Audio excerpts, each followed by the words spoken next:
بسم اللہ الرحمن الرحیم۔ السلام علیکم معزز ناظرین۔ انفامال شادی، طلاق اور بچے۔ میاں بیوی میں تلخ کلامی ہوئی کوئی گھریلو وجہ تھی جو ہر گھر میں ہر روز ہوتی رہتی ہے۔ دونوں کا ایک بیٹا بھی تھا۔ صابر نے اپنی بیوی زویا کو گالی دی، تم سے جب سے شادی ہوئی ہے میری زندگی جہنم ہو گئی ہے۔ زویا بھی چلا کر بولی، تم نے مجھے اتنا درد دیا ہے، میں اب دعا کرتی ہوں مجھے موت آ جائے، اب تمہارے ساتھ ایک سانس بھی نہیں لے سکتی۔ میں جھگڑا کسی بڑی بات پر نہیں ہوا تھا۔ 4 سال کا بیٹا ماں باپ کو جھگڑتے دیکھ رہا تھا۔ بیٹا بہت پریشان تھا، کبھی ماں کا ہاتھ پکڑتا تو کبھی باپ کا۔ باپ سے جب برداشت نہ ہوا تو اٹھایا ڈنڈا اور زویا کو مارنا شروع کر دیا۔ زویا چیخنے لگی۔ چیخوں کی آواز سن کر اہل محلہ آ گئے۔ انہوں نے آ کر زویا کو چھڑوایا۔ زویا کے سر سے خون بہہ رہا تھا۔ بیٹا ڈرا سہما دروازے کے پیچھے چھپا ہوا تھا۔ صابر نے چلا کر کہا، اس میں تم کو طلاق دیتا ہوں۔ 3 بار طلاق بولا اور زویا بیٹے کو لے کے میکے آ گئی۔ بیٹا تھا کہ اس کے دل میں ایک عجیب سا ڈر گھر کر چکا تھا۔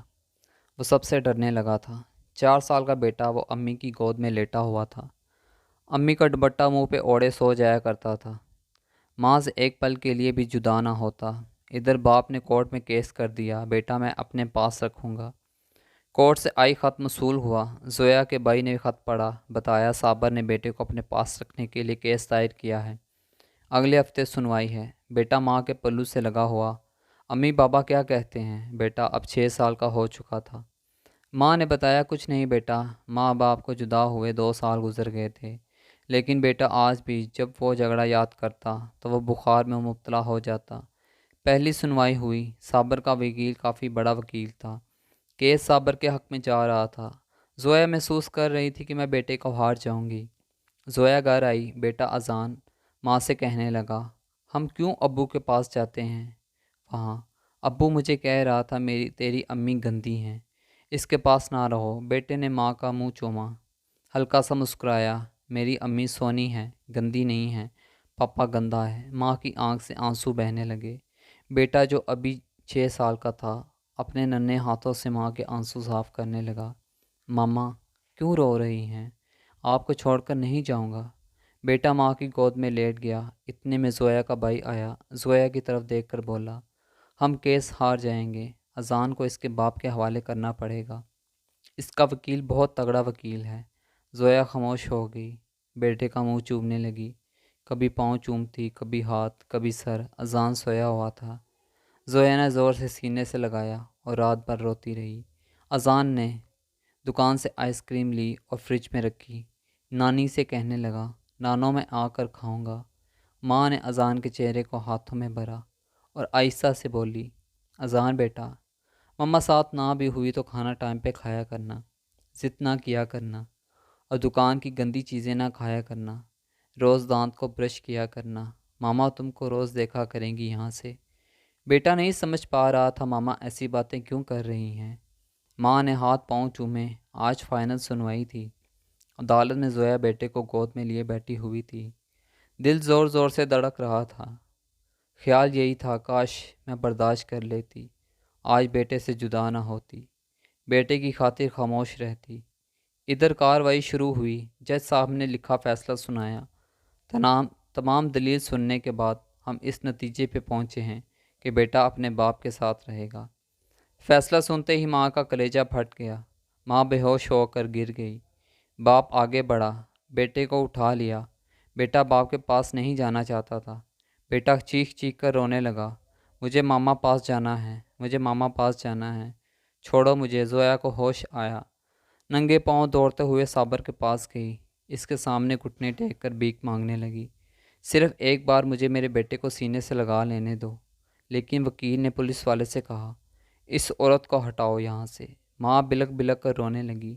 بیٹا تڑپ رہا تھا۔ وکیل مسکرا کر صابر سے کہنے لگا، مبارک ہو جناب، آپ کیس جیت گئے۔ صابر نے طے کردہ رقم وکیل کو دی اور چل دیا۔ بیٹا ماں کی جدائی میں روتا چیختا، اسے باپ کا گھر جیل لگنے لگا۔ ماں کی شادی کسی اور سے ہو گئی، باپ نے بھی دوسری شادی کر لی۔ وقت گزرنے لگا، ماں اپنی زندگی میں مصروف ہو گئی۔ باپ اپنی نئی بیوی کے ساتھ اذان زندہ لاش بن کر جینے لگا۔ اذان کا نہ کوئی قصور تھا، نہ کوئی جرم تھا، نہ کوئی گناہ، بے گناہ سزا پائی تھی۔ اذان نے نہ اسکول پڑھ سکا، نہ زندگی میں کوئی مقام حاصل کر سکا۔ بالآخر باپ نے ایک ہوٹل پہ برتن دھونے پہ لگا دیا۔ میں آپ سب سے پوچھتا ہوں، کیا قصور ہوتا ہے ایسی اولاد کا؟ آپ میں اتنی برداشت نہیں ہوتی کہ ایک دوسرے کی غلطیوں کو معاف کر دیا جائے؟ صبر ختم ہو چکا ہے، کتوں کی مانند لڑتے ہو، ایک دوسرے پہ الزام لگاتے ہو۔ میں دونوں میاں بیوی کی بات کر رہا ہوں۔ تم دونوں کی نفرت تمہاری اولاد کو کھا جاتی ہے، اور میں اس کو بھی قاتل کا نام دیتا ہوں۔ پہلی شادی میں ایک دوسرے کی چھوٹی چھوٹی باتوں کو برداشت نہیں کرتے ہو، اور دوسری شادی میں بڑی سے بڑی بات پہ کمپرومائز کر لیتے ہو۔ نہ جانے آج بھی کتنے بچے ماں باپ کی زہر آلودہ نفرت پہ قربان ہو رہے ہوں گے، جو بے گناہ برباد کر دیے جائیں گے۔ میں آپ کے سامنے ہاتھ جوڑتا ہوں، ایک دوسرے کو برداشت کرنا سیکھیں، ایک دوسرے کو سمجھنے کی کوشش کریں۔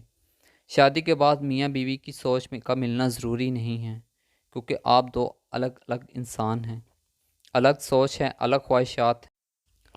نکاح کا مقصد ہی دو الگ انسانوں کو یکجان کرنا ہے۔ طلاق ہی ہر مسئلے کا حل نہیں ہے۔ آخر کار کیوں دوسری شادی ناکام نہیں ہوتی؟ اس کی وجہ کیا ہو سکتی ہے؟ تو میں بتاتا ہوں آپ کو، دوسری شادی اس لیے ناکام نہیں ہوتی کہ اس وقت ہم صبر کرنا سیکھ جاتے ہیں، برداشت کرنا سیکھ جاتے ہیں، ایک دوسرے کی غلطی کو اگنور کر کے آگے بڑھ جاتے ہیں۔ اگر ایسا پہلی شادی میں کیا ہو تو اولاد خاک نہ ہو۔ میری کہانی سن کر اگر کسی نے اپنی اولاد کو خاک ہونے سے بچا لیا تو میرا مقصد مکمل ہو جائے گا۔ تھینکس فار واچنگ انفو مور۔ ملتے ہیں نیکسٹ ویڈیو میں انشاءاللہ، تب تک کے لیے اللہ حافظ۔